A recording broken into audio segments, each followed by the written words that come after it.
오직 믿음으로, 말로 말하지 말고 믿음으로 말하라. 가나안 정복의 영성으로 살아내야 하는 또 하나의 기본 영성이요, 복음적 그리스도인의 삶의 원리입니다. 오직 믿음으로. 로마서 1장 17절은 이렇게 말합니다. 복음에는 하나님의 의가 나타나서 믿음으로 믿음에 이르게 하나니 기록된 바 오직 의인은 믿음으로 말미암아 살리라. 복음을 깨달아 알았다면, 죄 문제를 해결받았다면, 예수님을 영접했다면, 구원의 백성이 되었다면, 영원을 깨달아 알았다면 당신은 믿음으로 살아야 한다는 것입니다. 믿음으로 살아야 하는 이유는 오직 믿음이니, 믿음으로 믿음에 이르게 하나니입니다.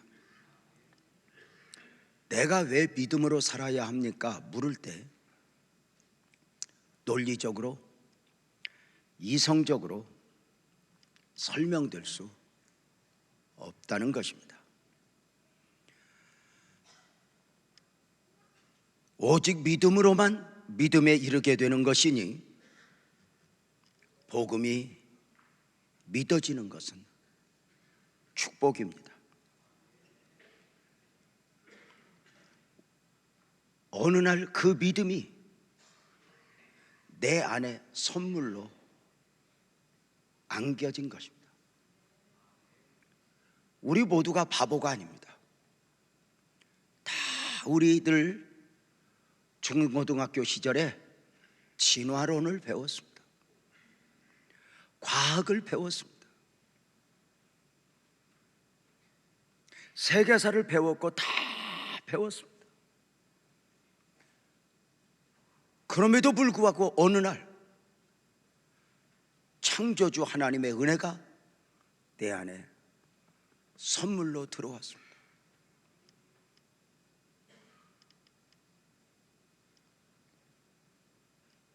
믿음으로 믿음에 이르게 하나니입니다. 가끔은 세상에 속한 사람들이 우리에게 묻습니다. 너 예수 왜 믿니? 영적 개념을 모르는 저들은 눈에 보이는 그 어떤 것을 가지고 묻는 것입니다. 너 교회 왜 다니니? 너 예수 왜 믿니? 묻는 저들 앞에 우리도 우리 삶을 보노라면 내가 예수를 왜 믿지? 교회를 왜 다니지? 말할 수 없습니다. 그런데 분명한 것은 우리의 마음속에 그분이 믿어지니, 놀랍게도 우리 하나님이 우리에게 믿음을 선물로 주실 때 보여지는 환경에 담아주신 것이 아니라, 아멘 합시다, 우리 마음에 담아주셨다 합니다. 우리가 잘못 생각하면 예배당 문이 열렸으니 아무나 와도 줬소 노래하니 언제든지 누구든지 믿을 수 있는 것 같지만 아닙니다. 데살로니가후서 3장 2절, 에베소서 2장 8절 말씀에 보면 믿음은 모든 사람의 것이 아니다 이렇게 말씀합니다.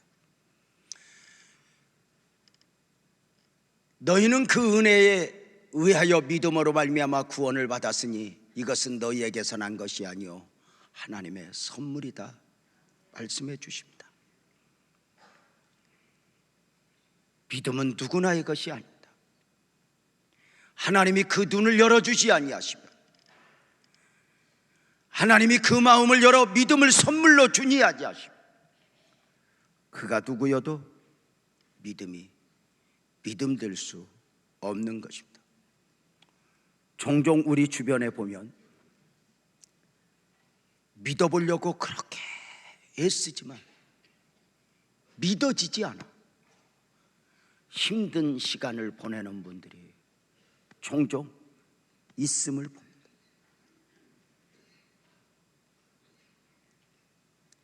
그 믿음을 얻기 위하여 어떤 이는 내가 가서 성경을 배워야지 하고 신학교에 들어가는데도 신학교 4년, 7년 공부하는 내내 믿음이 품어지지 않아 괴로워하는 분들도 있습니다. 내가 어쩌다 예수를 믿었지? 내가 어쩌다 예수를 알았지? 이것 때문에 감격해 보셨는지요? 저는 오늘 우리 사랑하는 성도님들과 함께 믿음이 주는 은혜, 믿음이 주는 축복, 믿음이 주는 능력을 설교하고자 합니다. 오늘 함께 읽은 본문에서 우리는 이스라엘 백성들이 넘치는 요단 앞에 진을 치고 있음을 봅니다. 출애굽한 이스라엘 백성들이 가나안의 소망을 안고 요단강에까지 오는데 40년이 걸렸습니다. 40년의 광야를 거쳐 가나안 입구에 있는 요단강 앞에 출애굽한 이스라엘 백성들이 진을 치고 있는 것입니다. 요단강만 건너면 약속의 땅이요 젖과 꿀이 흐르는 가나안입니다.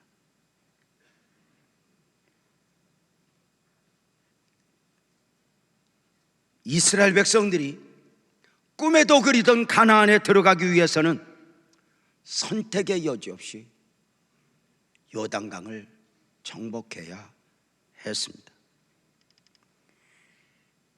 이스라엘이 정복해야 할 요단강의 현실을 여호수아 3장 14절은 이렇게 말합니다. 요단이 곡식 거두는 시기에는 항상 언덕에 넘치더라, 이렇게 말합니다. 이해가 되십니까? 우리식으로 표현하면 장마철에 강물이 강을 넘치기 위해서 넘쳐 흐르고 있었다는 것입니다. 최악의 상황입니다. 이렇게 넘쳐 흐르고 있는 요단강을 200만이 건너야 하는 것입니다. 방법이 없죠. 그제서야 다리를 놓아 건널 수 있을까? 200만이 배를 만들어 배를 타고 건널 수 있을까? 그런 식으로 건넌다 한들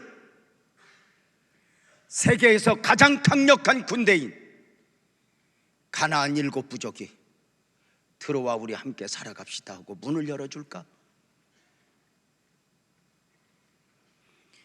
특별한 은혜가 아니면 사람의 방법으로는 요단의 문제를 해결할 수 없는 것이었습니다. 그런데 놀라운 것은 더 이상 방법이 없는 가운데 이스라엘 백성들이 달라져 있습니다.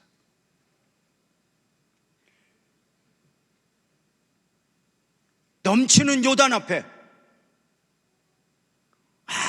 아무 해결 방법이 없는데 그 앞에서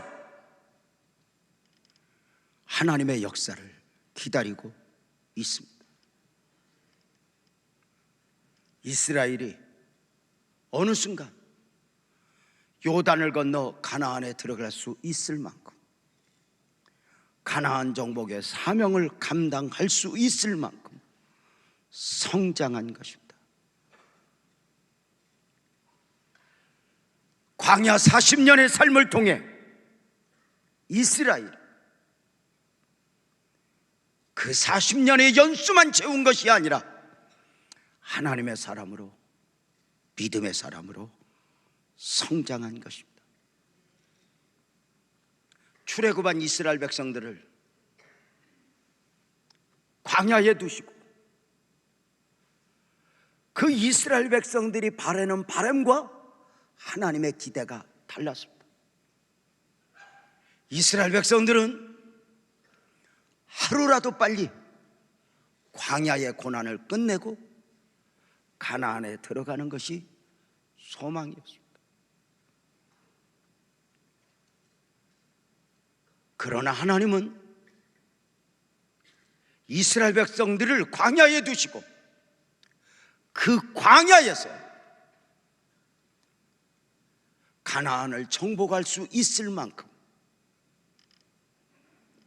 믿음으로 성장하기를 원하셨습니다.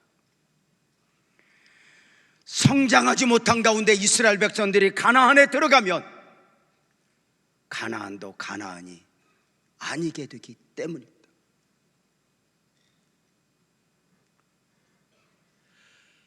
이스라엘 백성들이 가나안에 들어갈 수 있으면 광야에서 40년의 연수를 채웠기 때문이 아니다. 가나안의 정복의 사명을 감당할 만큼 믿음으로 성장하였기 때문입니다. 성장한 이스라엘을 무엇으로 알 수 있습니까? 놀랍게도 믿음의 성장이니 요단강 앞에 있는 이스라엘 백성들 그 입술에 원망 불평이 없어졌습니다. 원래의 이스라엘은 방법이 없다 싶으면 누구 때문에 무엇 때문에 원망을 하고 불평을 하며 밑바닥이 드러나고 말았습니다. 원래의 이스라엘은 방법이 없다 싶으며 모세야 우리를 죽이려고 데리고 나왔느냐? 우리는 다른 지휘관을 세워 애굽으로 돌아가겠다 했습니다. 그런데 이스라엘이 어느 순간 요단강 앞에서 더 이상 방법이 없음에도 불구하고 원망도 불평도 하지 않을 뿐 아니라 애굽으로 가겠다 목소리도 높이지 않습니다.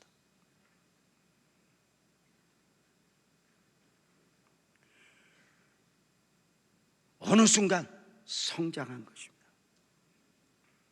어느 순간 그 요단 앞에서 하나님의 역사를 기다리고 있는 것입니다.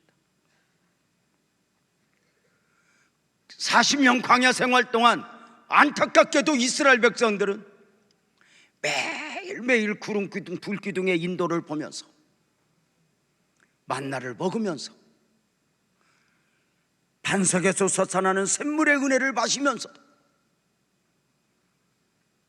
자기 필요가 채워지지 않으면 원망하고 불평하며 애굽으로 가겠다 했던 저들입니다. 저들의 모습을 민수기 14장 4절 그리고 12절에서 이렇게 말합니다. 이에 서로 말하되 우리가 한 지휘관을 세우고 애굽으로 돌아가자. 우리가 애굽에서 당신에게 이른 말이 이것이 아니냐? 이르기를 우리를 내버려 두라. 우리가 애굽 사람을 섬길 것이라 하지 아니하더냐? 애굽 사람을 섬기는 것이 광야에서 죽는 것보다 낫겠다. 이렇게 말합니다. 우리 애굽으로 가겠다. 다른 지휘관을 세워 가겠다. 이러했던 저들이 해답이 없다 싶은 그 요단강 앞에서 가나안을 바라보는 사람들이 되어 있는 것입니다. 최악의 상황임에도 불구하고 애굽으로 가겠다 하지 않고 그 입술로 원망하거나 불평하지 않습니다. 유명한 이야기가 있습니다. 이스라엘 백성들이 애굽에서 나올 때는 하루 만에 나왔지만 그 마음에서 애굽을 없애는 데는 40년이 걸렸다. 이렇게 이야기를 합니다. 출애굽한 이스라엘 백성들이 가나안의 소망을 안고 긴 시간 광야 생활을 했지만 가나안 백성답게 비로소 무장된 것입니다. 안타깝게도 애굽의 미련과 원망과 불평에 사로잡혀 있던 출애굽 1세대들은 가나안에 들어가지 못했습니다. 원망과 불평은 환경의 문제이기보다 습관이니 애굽의 노예 근생입니다. 진정한 믿음은 원망과 불평에 매이지 않습니다. 원망과 불평에 매여 살아가는 사람은 하나님의 풍성한 은혜를 절대로 누릴 수가 없습니다. 요단강 앞에서 가나안에 들어갈 준비를 하고 있는 이스라엘 백성들은 애굽의 미련 그리고 원망 불평에서 완전히 자유하였습니다. 2020년을 살아내야 하는 우리 성도님들, 주의 이름으로 바라기는 우리 지금까지도 은혜로 살았고 아멘 합시다. 올 한 해도 은혜로 살 것입니다. 아무리 어렵고 힘들어도 원망과 불평으로 나 자신의 밑바닥이 드러나는 것이 아니라 믿음으로 나 자신을 지켜낼 수 있는 복된 은혜가 있기를 주님의 이름으로 축복합니다. 원망과 불평은 환경의 문제가 아니라 습관이래요. 어떤 분이 그러셨어요. 이 땅에서 예수 믿으면서도 먹을 거 다 먹고도 입으로 불평하고 원망하는 사람은 나중에 천국 가서도 원망할 거라고. 여기는 왜 이렇게 편해 씨앙 막 이런다는 거예요. 마귀는 온갖 은혜 가운데서도 아직도 없는 거, 부족한 거 여기에 매이게 우리 모두가 그 하나님의 은혜가 얼마나 귀한데, 무엇보다도 이스라엘 백성들은 그 해답이 없는 그 넘쳐 흐르는 요단강 앞에서 묵묵히 하나님을 기다립니다. 사람들은 종종 문제 앞에서 방법을 묻습니다. 어떻게 하려고 그래? 어떻게 하려고 그래? 대책은 있어? 이렇게 묻습니다.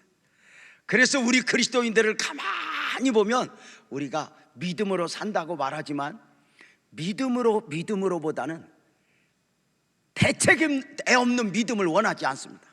그저 믿음으로만을 원하지 않고 무언가 노후 준비도 다 해놓고 혹시 아프면 병원 갈 준비도 다 해놓고 등 따시게 살 준비도 다 해놓고 믿음으로 살았으면 하는 것이 우리의 바람입니다.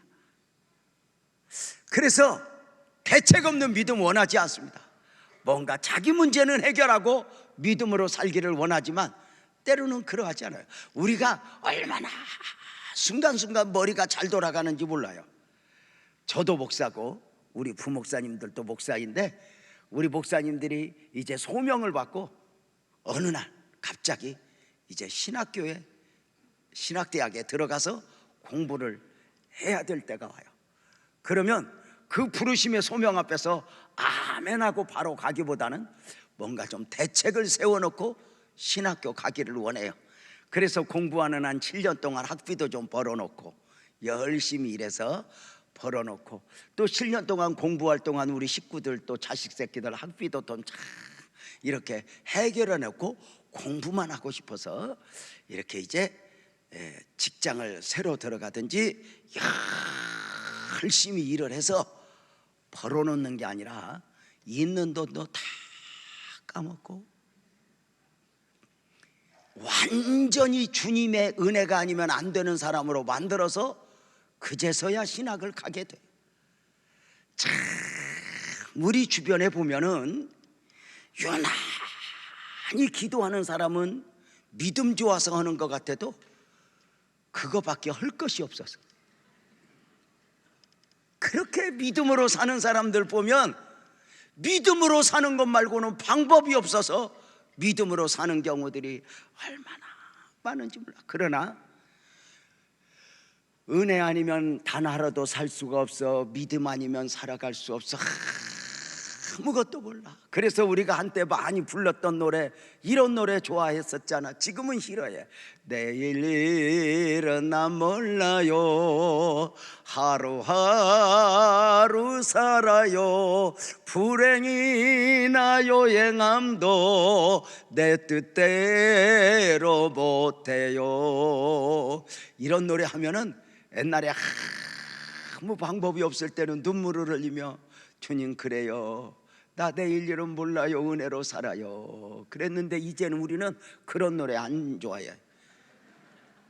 내일 일 다 대책 세워놓고 내년도 살 준비, 우리 애들 학교 갈 준비 다 해놓고 교회 평안하게 다니기를 원하지만 때로는 하나님이 우리를 몰아붙일 때가 있어. 주님 아니면 안 되는 사람, 은혜가 아니면 안 되는 사람, 거기에서 우리의 믿음을. 그런데 시간이 지나고 보면 믿음 아니어도 대책을 세워놓고 믿는 믿음이 복인 것 같아도 아니야. 주님 아니면 단 하루도 살아갈 수 없었던 그 순간이 얼마나 복인지. 지난 30년 목회하면서 돌아보면 지하실에서 헐떡이다가 상가성전 갈 때, 상가성전에서 많은 고난의 과정을 거쳐 이동성전 갈 때, 이동성전에서 이곳에 올 때 제일 힘든 때가 언제였어요 하면, 지금 생각하면 그 과정을 통해서 하나님은 교회만 키운 것이 아니라 믿음을 성장시킨 것 같아요.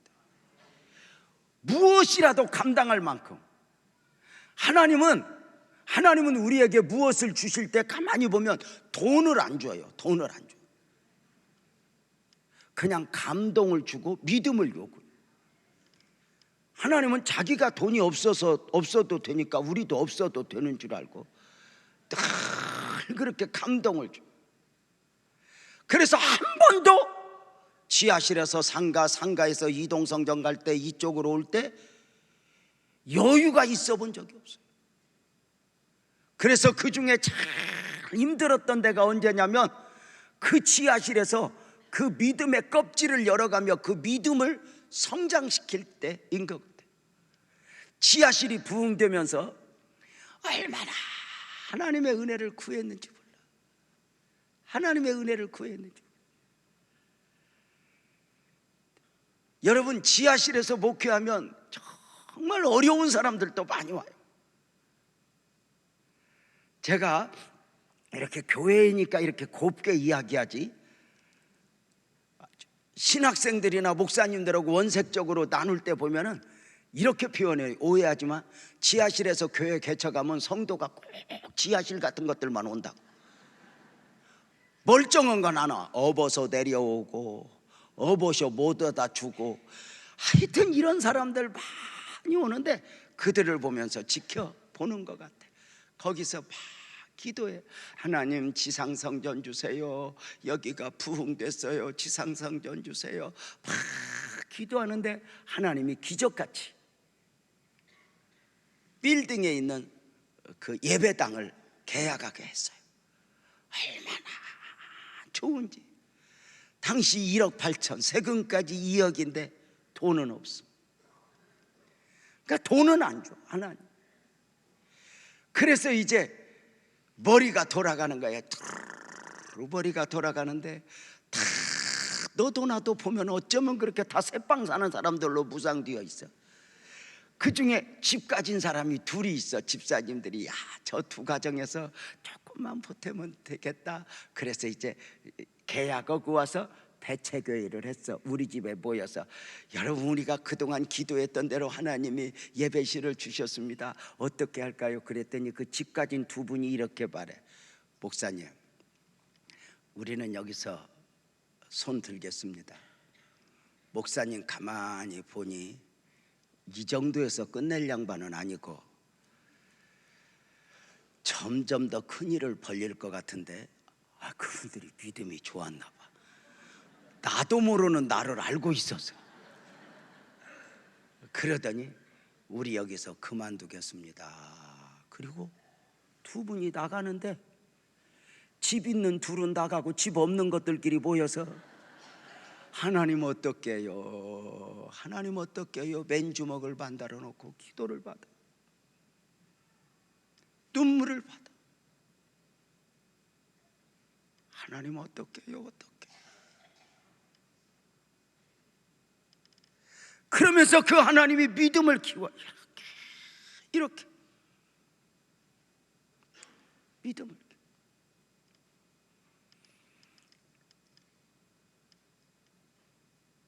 이스라엘 백성들이 요단 앞에서 어떻게 하려고 그래? 설명하려고 애쓰지 않아요.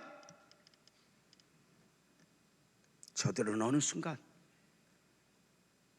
내 시간표가 아니라 하나님의 시간표에 초점을 맞추고 하나님의 은혜를 구하니 저들의 모습을 여호수아 3장 1절에서 3절을 보면 이렇게 말을 하고 있어요. 또 여호수아가 아침에 일찍 일어나서 그와 모든 이스라엘 자손들과 더불어 시딤에서 떠나 요단에 이르러 건너가기 전에 거기서 유수가 아니라 사울 위에 관리들이 진중으로 두루다니며 백성에게 명령하여 이르되. 무슨 말입니까? 이스라엘 백성들이 시딤에서 떠나 요단의 입구까지 3일 걸렸고 3일 동안 그 요단 앞에서 유숙했다는 것입니다. 전체적으로 하면 6일인데 넘치는 요단 앞에서 200만 명이 아무것도 하지 않고 기다린 것입니다. 하나님 말씀이 없으니, 하나님 사인이 없으니, 여러분 아세요? 200만의 사람들이 이렇게 손을 놓고 기약 없이 사흘을 보내는 것, 6일을 보내는 것 쉽지 않습니다. 언제나 사람은 내가 무엇을 해야 하는 줄 압니다. 대책을 세워야 되는 줄 압니다.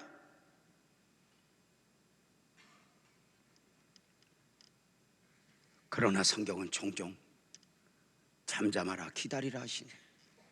이사야 30장 18절은 이렇게 말합니다. 그러나 여호와께서 기다리시나니 이는 너희에게 은혜를 베풀려 하시며 일어나시리니 이는 너희를 긍휼히 여기려 하심이라. 대저 여호와는 정의의 하나님이심이라. 아멘 합시다. 그를 기다리는 자는 복이 있도다. 어느 순간 내가 내 삶을 만들어가는 것이 아니라 하나님과 더불어 함께 이렇게 삶을 만들어가는,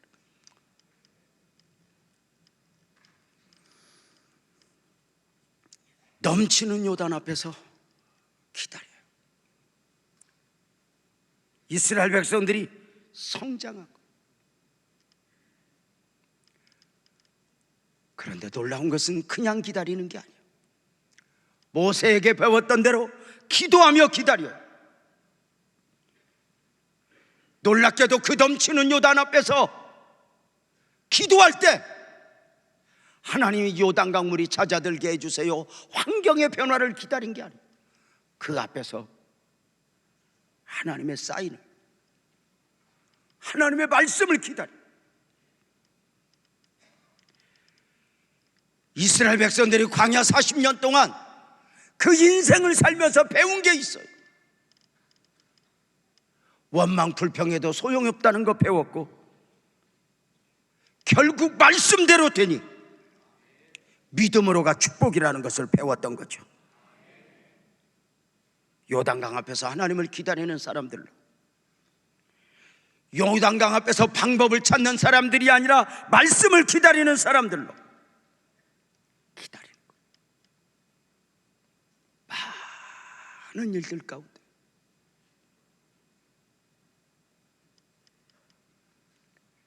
놀랍게도 그 믿음이 성장하고 있는가? 어떠세요? 2020년을 살아내야 하는 우리 사랑하는 성도님들, 한 해 동안 어떤 마음으로 2020년을 살아내시겠어요? 바라기는 원망 불평을 해도 짜증을 내도 다 소용없다는 것, 광야 이스라엘 백성들과 더불어 우리도 배웠으니 모든 상황 속에서 아멘 합시다. 믿음을 바라고 믿음을 표현하며 삶을 만들어낼 수 있는 복된 은혜가 있기를 주님의 이름으로 축복합니다. 우리 한 해 동안 믿음으로 삽시다. 믿음으로 달려갑시다. 그러면 자, 그렇다면 이제 요단을 정복하는 이스라엘의 영성은 어떠한가? 가나안의 축복을 가로막고 있는 요단강의 모습을 여호수아 3장 15절에서 다시 한번 보면 요단이 곡식 거두는 시기에는 항상 언덕에 넘치더라. 환경은 최악이었죠. 가나안의 입구를 가로막고 있어요. 어느 순간 목회하면서 저는 배운 게 있어요. 더 좋은 환경은 없다. 환경의 변화를 기다리면 하나님이 주시는 은혜를 누릴 수가 없다. 지금의 환경에서 행복을 만들어내고 지금의 환경에서 믿음이 믿음 되어야 더 큰 하나님의 은혜를 누릴 수 있다고 굳게 믿는 것입니다. 하나님이 믿음을 원합니다. 38년 전에 하나님께서 이스라엘 백성들 앞에 가나안을 보여주신 적이 있습니다. 딱 하나입니다. 믿음으로 들어가. 당시 모세는 흥분했었습니다. 이스라엘아, 약속의 땅 가나안이 펼쳐졌다. 우리 믿음으로 들어가자. 이때 똑똑한 사람들이 이렇게 말합니다. 모세님, 우리가 믿음으로 무작정 들어가는 것도 좋지만 좀 알아보고 들어갑시다. 대책을 세우고 들어갑시다. 정탐꾼들 보내요.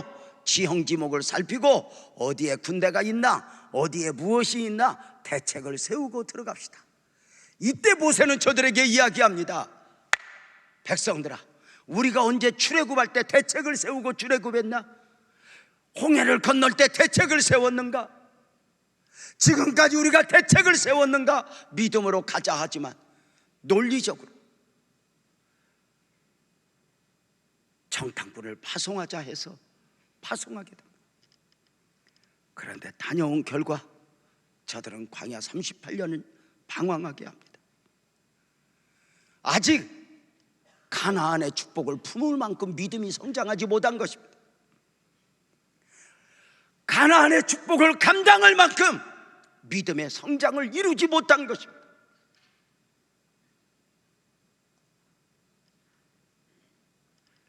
(38년) 전에 광야의 백성들이 그러했다면 38년 후에 요단강 앞에 있는 성장한 이스라엘은 어떻게 했습니까? 그 앞에서 믿음을 보이는 거예요. 믿음을. 참, 이스라엘 백성들이 출애굽하여 여기까지는 은혜로 왔어요. 출애굽도 은혜로, 홍해를 건넘도 은혜로, 그리고 만나의 은혜를 누림도 은혜로, 광야 40년간 쭉 은혜로. 그런데 어느 순간 요단강 앞에 와서 하나님이 믿음을 보여라, 믿음을 원하시오. 그래서 이렇게 정리하잖아요. 40년 전에 홍해바다는 은혜로 건넜지만 가나안을 앞에 둔 요단강은 믿음으로 건너야 한다고 말입니다.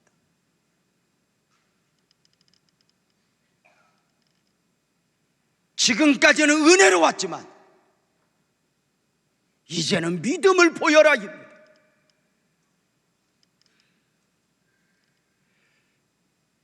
요단강 앞에서 이스라엘 백성들이 믿음이어야 하는 이유가 무엇이죠? 요단강을 믿음으로 건너야 여리고도 믿음으로 정복하고, 아이도 믿음으로 정복하고, 수많은 군대들을 믿음으로 정복할 수 있기 때문에 그래. 오늘 무너지면 안 되는 거예요. 안타까운 것이 무엇인 줄 알아요? 많은 성도들이 요단강 앞에서 믿음을 믿음으로 보이지 않고 무너져요. 그 무너져서 무너지는 것이 아니에요. 삶이 무너지고 환경이 무너지는 것이 아니라 믿음으로 놓아버린 채 인간적으로 방법을 찾아요.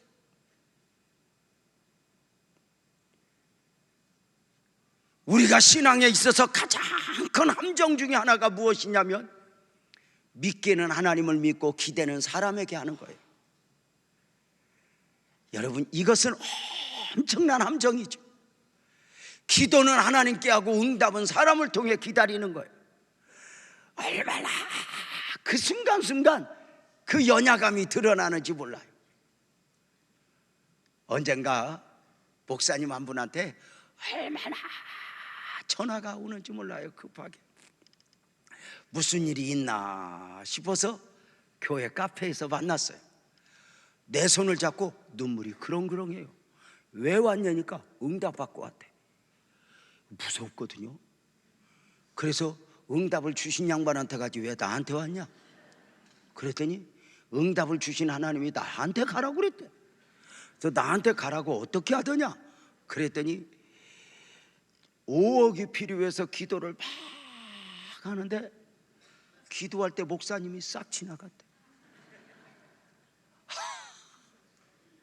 5억을 빌려달래. 여러분, 우리 교회가 이렇게 이제 많이 성장하다 보니까 돈을 쌓아놓고 사는 줄 알아요. 해가지고 5억을 빌려달래. 그래서 기가 막혀 이렇게 보다가 내가 그랬어. 목사님, 나도 기도할 때 조용기가 여러 번 지나갔어. 나는 조용기한테 안 갔는데 왜 목사님은 나한테 와? 여러분, 때로는 하나님이 우리에게 우리를 도울 사람들을 다 끊어내요. 얼마나 때로는 외롭게 하고 나 혼자인가 보다.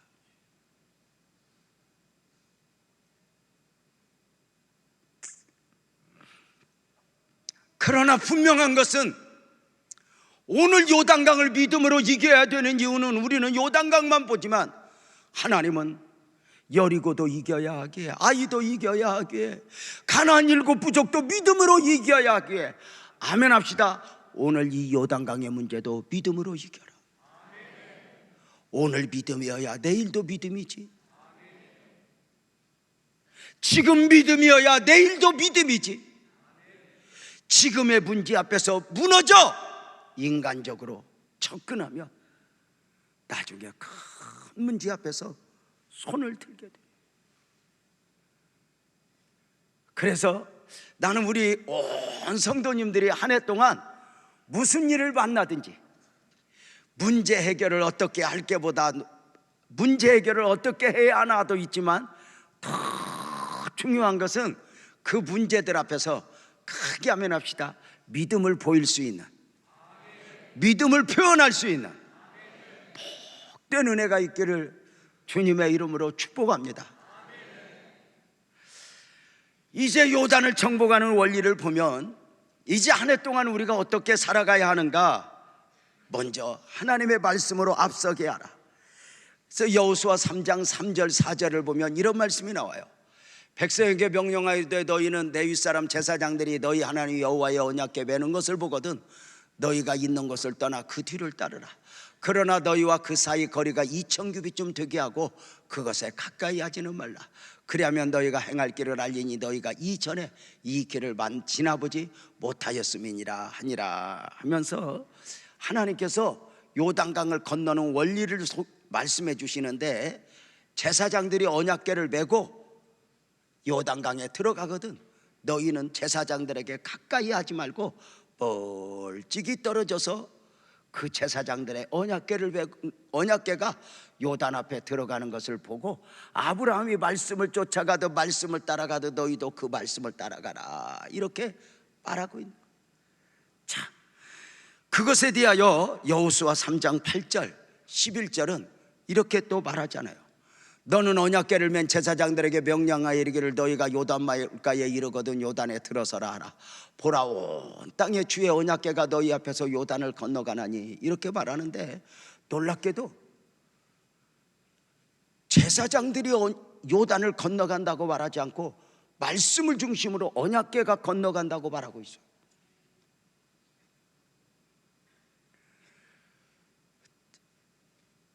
지금 이 말씀을 설교 준비하다가 제가 그 청년 시절에 부흥회 때 막 은혜 받을 때 이 말씀을 설교했던 목사님 설교가 생각이 나는 거예요. 그때 그 목사님이 담임 목사님과의 관계를 설명할 때 이렇게 설교했었어요. 담임 목사님하고는 2000규빗 정도 떨어져서 살아야 된대.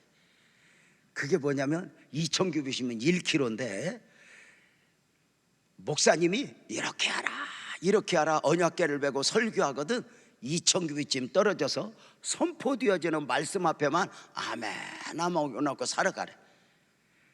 근데 너무 가까이 있어서 목사님 삶을 보고 얼굴을 보면 절대로 은혜가 안 될 수 있으니 할 수 있거든. 그 목사를 통해서 선포되어지는 말씀만 믿고 가라. 그러면 복을 받을 것이다. 이렇게 설교를 하는 거예요. 그때 참 제 나름대로 은혜를 받았어요. 야, 그렇구나. 저렇게 설교하는 목사님은 어떠신가? 가까이 가면 실망한다는 거. 그래서 멀찍이 떨어지래. 멀찍이 떨어지래. 이게 참 그거 은혜이다 싶고 은혜이다 싶어요. 여러분 어떠세요? 언약궤가 간대요.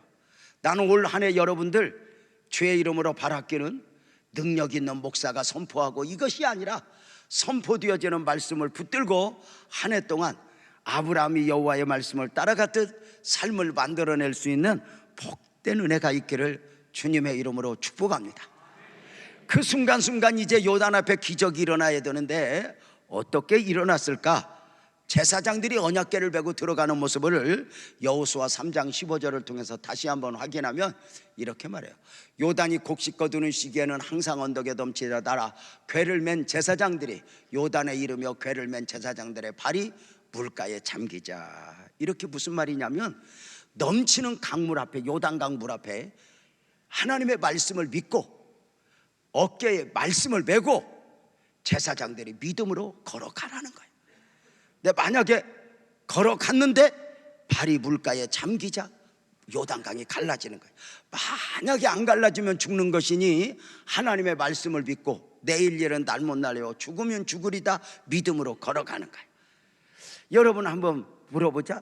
제사장들이 이렇게 들어가서 죽으면 죽이기도 하고 걸음을 탁 내딛고 걸어가니까 갈라졌거든. 만약에 제사장들이 이거 안 갈라지면 어떡하지? 그리고 뒤에다 힘을 주고 다 발만 담궈보면 갈라지겠어? 안 갈라져? 안 갈라져. 믿음으로. 제가 언젠가 이것을 보면서 어느 순간 하나님이 나한테 이런 느낌이 오는 거야. 이 믿음은 앞다리 믿음이다. 이렇게. 무슨 앞다리 믿음이 있고 뒷다리 믿음이 있는가? 제가 설명할게. 잘 들어보세요. 이스라엘 백성 제사장들이 언약궤를 베고 믿음으로 아멘 하고 걸어 들어가면 힘이 앞다리에 있어 뒷다리에 있어? 앞다리에 있어. 이래서 요단강에 갈라져. 여러분은 대부분 이럴 때 힘이 뒷다리에 있어 앞다리에 있어? 아이, 못 알아듣는 척 어제가 알고 대답을 해봐. 우리는 안 빠져 죽을 준비를 미리 해. 뒷다리에 힘을 주고 발만 담궈 이렇게. 그리고 갈라주세요. 갈라주세요. 그러면 우리 하나님이 그래, 기도 그만하고 걸어와라.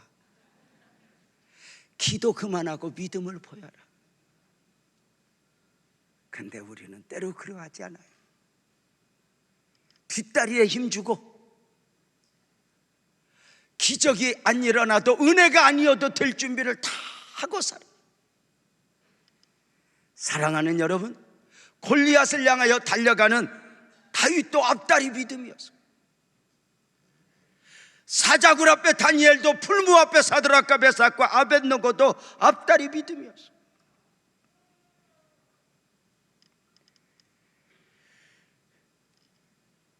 이 앞다리 믿음으로 우리 빛나교회가 30년 왔고 이 큰 성전의 축복도 앞다리 믿음으로 받을 수 있었어. 믿음으로만이 아니었어. 마치 하나님이 우리에게 알려준 게 있어요. 너 이거 가져볼래? 너 이거 가져볼래? 하나님이 하시는 거. 믿음을 보여라. 믿음을.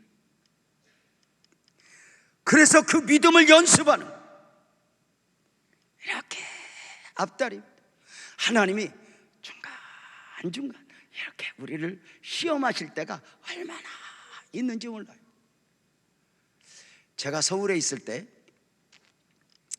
집사님 한 분이 개인 택시 운전을 하시는 분이 있었는데, 당시 정말 한참 된 이야기잖아요. 개인 택시를 이렇게 운전하는데 내 나름대로 어떻게 하나님 앞에 좀 믿음으로 살까 해가지고 운전을 하는데 삶의 원칙을 하나 정했으니, 매일 운전을 나가서 첫 번째 손님은 기본 요금이 나오든지 아니면 5,000원이 나오든지 3,000원이 나오든지 이 첫 번째 손님은 선교 헌금으로 이렇게 정했어요. 선교 헌금으로 정해서 매일 3,000원, 5,000원 이렇게 모았다가 그 주일에 11조와 함께 이렇게 선교험을 드리는 것이 아주 큰 낙이었고 행복이었어요. 그래서 매일 첫 번째 손님. 그래서 이것을 1년, 2년, 3년 하는 중에 어느 날 시험이 왔는데, 아침에 개인 택시 운전을 하려고 옷을 입고 가는데 딸이 이렇게 말해요. 아빠, 학원비 주셔야 되는데 나 돈 없는데 아빠 어떻게 오늘 저녁까지 내야 되는데. 그러니까 아빠가, 야, 저녁에 오거라. 내가 오늘 열심히 일해서 학원비 벌어가지고 줄 테니까 그거 저녁에 만나자. 알았어요 아빠, 저녁에 만나요. 그리고 딸이 나갔는데 개인 택시 옷을 입고 기도를 해요. 하나님 아버지, 오늘은 딴 때보다 좀 돈을 더 벌어야 돼요. 내가 오늘 딸 학원비도 줘야 되고 하니 하나님, 만나는 손님들마다 장거리 손님을 만나게 하시고 그래서 하나님 은혜를 베풀어 주세요 하고는 기도를 하고 개인 택시를 몰고 골목에서 쭉 빠져나와서 큰 길로 쫙 가는데, 저 앞에서 어떤 신사분이 까만 양복을 입고 까만 넥타이를 차고 007 가방을 들고 심각한 표정으로 택시를 딱 세우면서 할렐루야 하고 세웠더니 탁 문을 열고 가방을 던지면서 딱 타고 눈을 감고 이러더래. 부산 갑시다. 그래서 아이고 할렐루야, 이 장거리 손님 만나는 게 얼마나 은혜야. 값도 책정 않고 가자. 할렐루야. 그리고는 기도했던 대로 장거리 손님 만났다고 가다 생각하니까 이게 문제가 생겼어요. 이게 첫 번째 손님. 그동안 지금 3년째 첫 번째 손님은 선교원금. 그래서 이제 갑자기 기쁨이 없어졌어. 운전하고 가면서 기도해. 하나님 오늘만 두 번째 합시다. 오늘만 두 번째. 하나님이 대답이 없어. 원래 하나님은 곤란하면 말을 안 해. 네가 정했지 내가 정했냐? 네. 오늘 하나님 오늘만 두 번째. 심각해. 문제는 손님이 뒤에서 자기도 지금 아버지가 죽어서 장례 치르러 가는데 이렇게 백미러로 보니까 아니 운전수는 더 심각해. 거기서 하나님 오늘만 두 번째 합시다. 오늘만 두 번째 합시다. 그래서 대전 훌쩍 넘어갈 때까지 가다가 그냥 가면 안 되겠다. 그래서는 그 심각한 표정에 그 집사님이 저 손님 화장실 갔다 갑시다. 그래서 휴게소에 세워놓고 화장실 뒤에 가서 나무를 붙잡고 기도했대. 하나님 오늘만 두 번째 합시다. 그러니까 하나님이 대답 없으니까 알았어요. 하나님 되게 치사하네요. 아이고 하나님 알아서 합시다. 그리고는 결정을 딱 하니까 기쁨이 오더래. 기쁨이 딱 와서 운전을 하고 딱 해서 손님 탔는데 안전벨트 탁 치고 그냥 할렐루야 하고 이제 운전을 하는데 손님이 갑자기 더 불안했대. 어디 갔다 와서 저 기사가 표정이 바뀌었냐. 그래가지고 가서 부산에 딱 도착했더니 그때 돈 26만 8천 원 탁 건쳐주는데, 그때 집사님이 그랬대. 선교봉투에 딱 담으면서 아따 하나님 이번에 많이 필요한갑소. 그리고는 담거는 그때만 해도 뭐 중간에 이런 카메라 이런 게 없으니까 내가 빨리 올라가서 기름값이라도 벌어야지. 그러는 마음으로 부산역 옆에 차를 세워놓고 화장실을 비상깜빡이를 켜놓고 화장실을 갔다 왔더니 어떤 신사분이 그 옆에서 발을 동동거리고 있더래.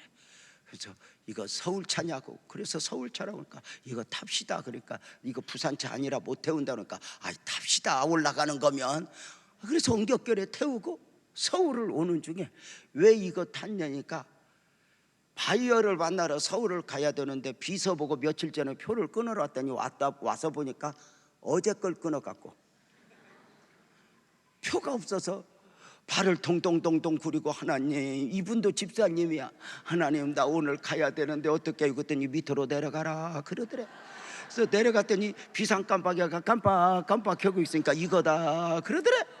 그래가지고 둘이 타고 가면서 둘이 은혜를 나누는데 뒤에 사장은 차 태워줘서 감사하고 앞에 운전수는 하나님 죄송해요, 이렇게 그 다음을 준비하고 은혜를 베푸는 줄도 모르고 내가 갈등했었어요, 용서해 주세요, 용서해 주세요 하고 눈물로 함께 서울에 와서 다 내려주고 그날 교회로 와서 그 밤에 있는 저에게 이렇게 말했어요.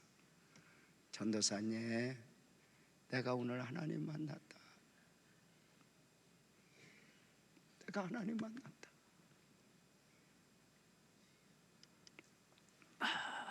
네가 우리가 믿음으로 산다는 거, 말씀을 꼭 붙들고 흔들리지 않고 간다는 거, 이거 쉽지 않아. 제가 오늘 설교하면서 마지막으로 믿음 이야기를 누구 걸 할까, 아브라함 걸 할까, 누구 걸 하다가 갑자기 춘향이의 믿음을 좀 소개하고 오늘 설교를 마쳐야 되겠다 하는 생각이 들었어. 전라북도 남원골에 가면 기생월매의 딸 성춘향이가 있어. 아버지가 누군 줄도 몰라. 그저 성을 붙였을 뿐이야. 이 춘향이가 남원 광안루에서 그네를 타다가 당시 고을 사또 아들 이몽룡을 만나 사랑에 빠져 진한 사랑을 나누고 있는데 사또가 저 걱정이야. 기생 딸하고 저거 어쩌나 싶어서 인위적으로 갈라놓을 수는 없고 합법적으로 좀 가야 되겠다 싶어서 임지를 서울로 옮겨. 서울로 갑자기 떠날 때 이몽룡이가 성춘향을 만나서 약속을 해. 내가 어떤 일이 있어도 과거에 합격하고 올 터이니 나를 기다려라. 지금은 내가 아버지 따라 가야 되지만 내가 과거에 합격하면 내가 내 의지대로 할 수 있으니 기다려라. 춘향이는 이 이몽룡의 말씀을 믿고 기다려. 문제는 엄마 월매야. 이 기생으로 살아가던 이 월매가 이 춘향이마저 함부로 다루면서 고을 사또 수청을 들래. 그러나 춘향은 일편단심 이몽룡을 기다려. 이몽룡 하나님을 기다려. 그러면서 수청을 들으라고 하니 집안도 먹고 살아야 되는데 올 놈이 따로 있지 그 놈이 올 것 같냐고 하면서 몰아붙이니까 춘향이는 아니야, 믿음으로. 사또가 괘씸해가지고 감옥에 가둬서도 일편단심 이몽룡만 기다려. 아하, 어느 날 사또가 그래도 말을 안 듣는 그를 죽이기로 작정하고 너 내일까지 죽일 거야 하는데 그날 밤에 이몽룡이가 와. 과거에 합격해서. 그런데 화려한 복장을 하고 오는 게 아니라 꾀죄죄한 모습으로 와. 남원골에 나타나니까 월매가 미쳐버리려고 그래. 우리 딸이 몇 년 기다렸던 놈이 그지 복장을 하고 오니까 이 썩을 놈아. 원래 그 판소리에는 막 연병을 놈아 이런 것도 다 있어. 막 몰아붙이면서 이 꼬라지를 하고 왔다고 막 고함을 지르면서 감옥에 가서 춘향이한테 이 인연아 이 꼬라지를 보라고 그랬더니 춘향이가 나는 상관없다고. 엄마 미안하지만 옷도 좀 입혀줘. 얼마나 배고팠겠어. 먹을 것 좀 해줘. 하는데 이몽룡 하나님이 얼마나 기뻤겠어. 그 다음 날 마패를 들고 어사또의 모습으로 나타나. 그러면서 고을 원님을 잡아 가두면서 춘향이를 꺼내면서 그 앞에다 다. 춘향이가 흔들리지 않는 믿음으로 기다렸다가 이몽룡을 만나서 결혼을 하고 한양으로 올라가서 임금을 아련한 가운데, 놀랍게도 이몽룡은 그 후에 호조 판서와 이조 판서를 지내고 아들 셋 그리고 딸 셋 낳고 잘 살았더라. 이게 춘향이 판소리. 내가 믿음을 좀 어떻게 하려다 설날이라 춘향이 이야기를 좀 생각이 나서 이게 민속놀이 겸해가지고 이 믿음이 무언가를 좀 설명하려니 확실히 하나님 말씀보다 은혜를 더 잘 받네. 우리 성도님들 한 해 동안 믿음으로 삽시다. 많은 일들이 우리에게 있겠지만, 세상의 많은 것들이 우리를 흔들겠지만 내가 믿음으로 가겠습니다. 순간순간 믿음을 보이며 때로는 울면서 때로는 외롭게 믿음으로 가지만 나중에 보면 믿음으로 산 것밖에 진정한 가치가 없다는 사실을 기억하며 우리 믿음 꼭 붙들고 아자 승리합시다. 기도하겠습니다. 하나님 아버지 고맙습니다.